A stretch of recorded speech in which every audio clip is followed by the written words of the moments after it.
They gave away my seat at my sister's wedding. Then, while I was still standing in the parking lot holding my son's hand, my mother called to ask if I'd remembered to wire the final payment to the caterer. I didn't scream. I didn't cry. I just looked down at my son, who was 7 years old and wearing a clip-on tie he'd picked out himself. And I said, "Hey buddy, you want to go get a really good burger instead?" He said yes. He always says yes to burgers. That was the night everything changed. But to understand why it mattered so much, you have to go back further. You have to understand what I've been doing for the 5 years before that parking lot. My name is Caleb. I'm 31 years old. I'm a nurse anesthetist, which means I work long hours. I make decent money, and I understand better than most people what it looks like when someone is in pain and trying not to show it. I should have recognized the signs in myself years earlier. I didn't. My son's name is Marcus. His mother and I separated when he was 2. It was mutual, it was sad, it was the right decision, and we have managed to stay good co-parents. He lives with me during the week. She has him on weekends. It's not a perfect arrangement, but we make it work because Marcus deserves parents who actually try. My family, my mother, my father, and my sister Danielle live about 40 minutes from me in the house I grew up in. It's a big house, 5 bedrooms, finished basement, a kitchen my mother remodeled twice in my lifetime. My parents are comfortable. My father retired early from a regional logistics company where he'd worked his way up to VP. They are not struggling. I want to be clear about that because it matters later. The financial arrangement between me and my family started small, the way these things always do. My father had a minor health scare about 5 years ago. Nothing life-threatening, but he needed a procedure that had a gap in insurance coverage, about $4,000. My mother called me in a panic, even though they had savings. I paid it without being asked twice. I was their son. Of course I helped. That was the door. Once I opened it, I didn't know how to close it. 6 months later, Danielle needed help with a security deposit on a new apartment. She was between jobs. My parents framed it as a loan. I paid it. A year after that, my mother wanted to redo the guest bathroom and mentioned she was short about $2,000. I sent it. My father's car needed a new transmission. I covered half. Danielle had a medical bill. I handled it. None of it was ever repaid. Not $1. But each time my parents thanked me in that specific way that made the transaction feel complete. Warm, proud, a little emotional, and then the subject was never raised again. I told myself they were grateful. I told myself family doesn't keep score. I kept score though. In a spreadsheet I never showed anyone. On a laptop I kept in my home office. I updated it every time. Not because I was planning to use it, just because something in me needed to see the number written down somewhere. By the time of Danielle's wedding, that number was $41,260. That's not a guess. That's the exact figure from the spreadsheet. $41,000 over 5 years, from a son and brother who ate lunch at the hospital cafeteria and drove a 4-year-old Honda because he was sending money home every few months. The wedding was in June. Danielle was marrying a man named Preston, who I had met exactly 4 times.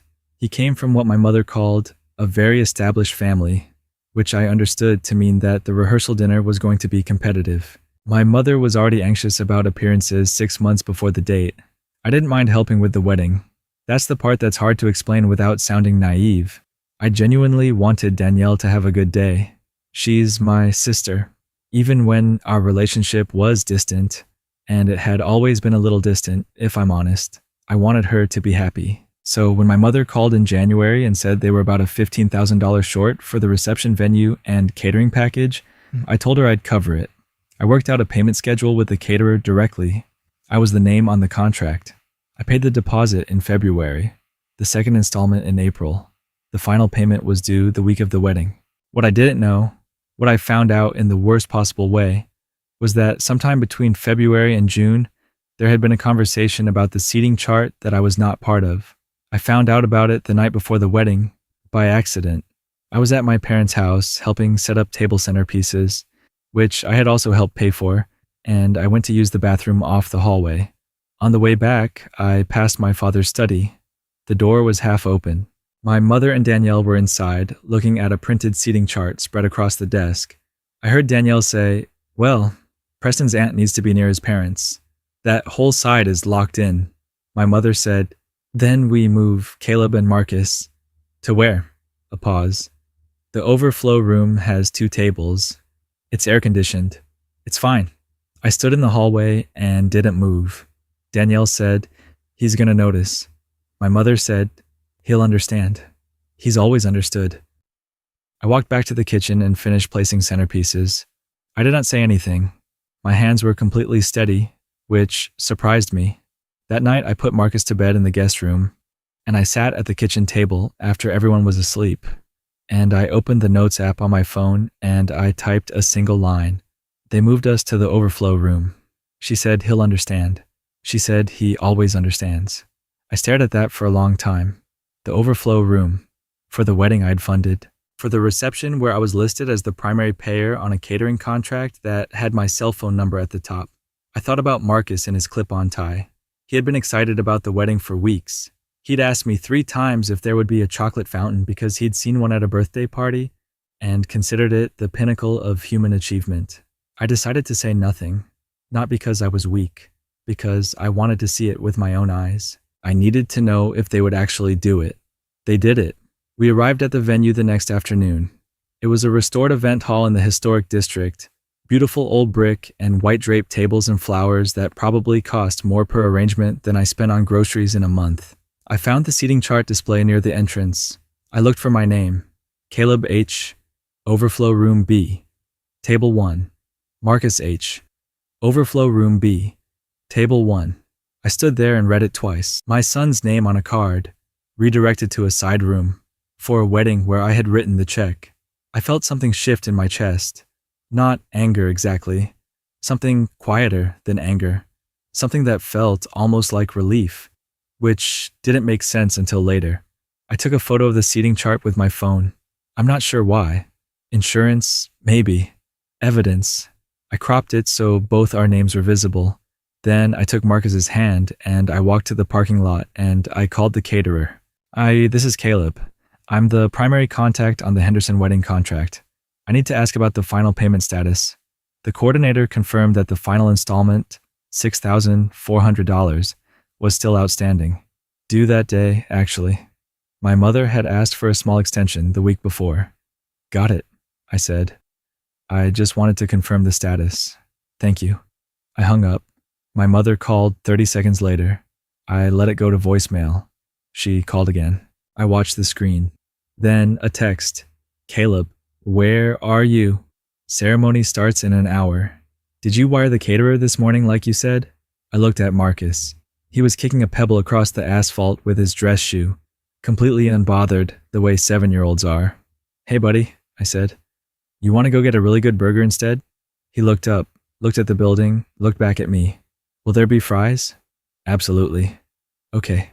We got in the car. I want to be careful about how I describe what happened next because I'm not proud of the chaos it caused, but I am not ashamed of the choice I made.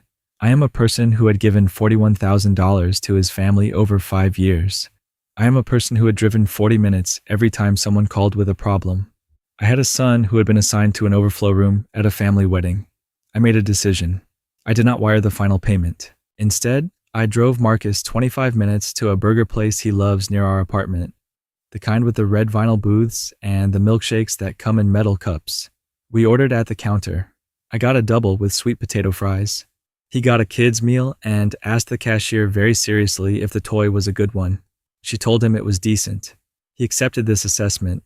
We sat in a booth by the window and we ate our food, and he talked to me about a book he was reading about deep-sea creatures that had lights on their heads. He said he thought that would be a useful feature for humans. I agreed that it had potential. My phone was in my pocket.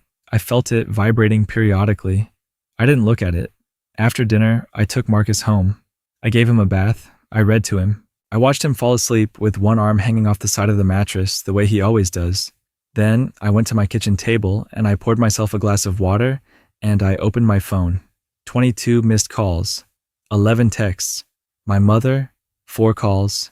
Where are you? The caterer is calling us. What is happening? Caleb, call me right now. Danielle, 3 calls and a text. I can't believe you would do this on my wedding day. This is so selfish.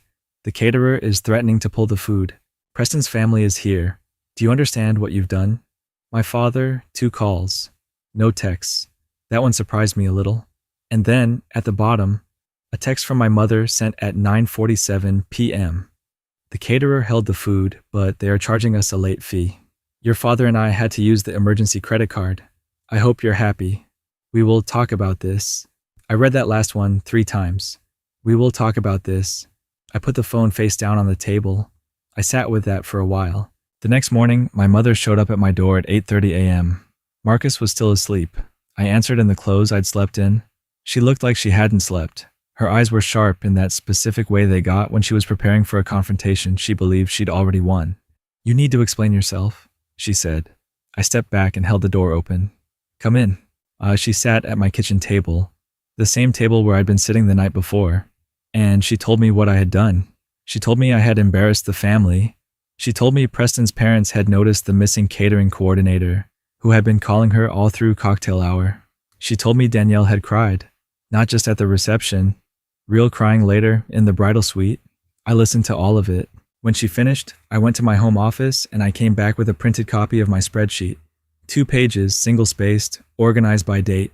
Every payment, the amounts, the stated reasons, the method of transfer. I placed it on the table in front of her. She looked at it. She didn't pick it up. What is this? She said. 5 years, I said. $41,260, not counting the wedding deposit and second installment, which brings it to about $53,000 total. She stared at the paper. I was at the house Thursday night, I said. I heard you and Danielle talking about the seating chart. I saw my name and Marcus's name on the overflow room card. She opened her mouth. He's 7, I said. He wore a clip-on tie he picked himself. He was excited about the wedding for weeks, and you put his name on a card for an overflow room at a wedding I paid for. The kitchen was very quiet. We had to accommodate Preston's family, she said finally. It was a complicated seating situation. You know how these things, Mom. I said it quietly. Don't. She stopped. I'm not going to argue about the seating chart, I said. I'm telling you what I saw and what I understood from it. And then I'm going to tell you what's going to change. She sat very still. I'm not sending money anymore, I said. Not for procedures, not for repairs, not for deposits. If something comes up, I hope you have savings, because I know you do. I've seen the house. I know what Dad's pension looks like. Caleb, that's not fair. I'm not finished, I said. Not loud, just clear. Marcus and I are doing well. I want us to stay in each other's lives, but it's going to have to look different. I'm not the family emergency fund anymore. I'm a son and a father. That's it. She looked at the spreadsheet again. I watched her face move through something complicated.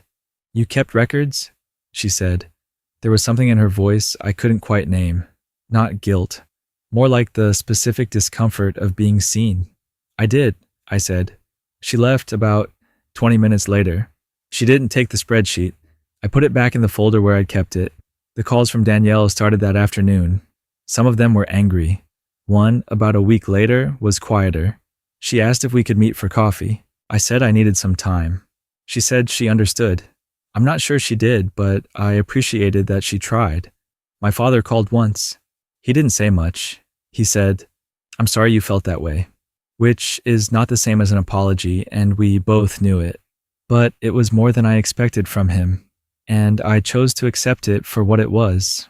3 months after the wedding, I put in for a transfer through my hospital network. A position had opened at a facility in Colorado, a larger team, better hours, a significant increase in base compensation.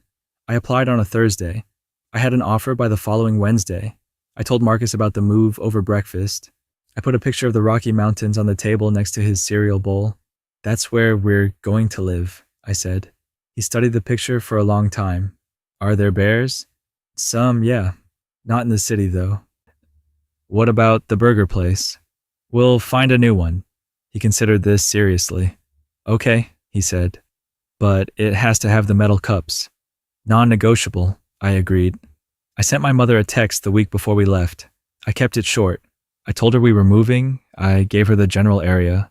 I told her she was welcome to visit if she called ahead and if Marcus was comfortable with it. I told her I loved her and that I meant it, and that loving someone and protecting your own peace were not mutually exclusive. She texted back 20 minutes later, I know I haven't been fair to you. I think about Thursday often. I hope Colorado is good for you both. I read it standing in my half-packed kitchen, boxes stacked around me, Marcus's drawings still taped to the refrigerator. I read it twice. It wasn't the apology I needed. It wasn't the accounting I deserved or the conversation we hadn't had yet and maybe never would, but it was something. A crack of light under a door I thought was sealed shut. I texted back, thank you, Mom. That means something. And then I went back to packing. The last thing I took off the wall in my home office was the corkboard where I'd pinned Marcus's school photos, one from every year since preschool. A small, awkward portrait in a paper frame each time, his smile getting more confident as the years went on.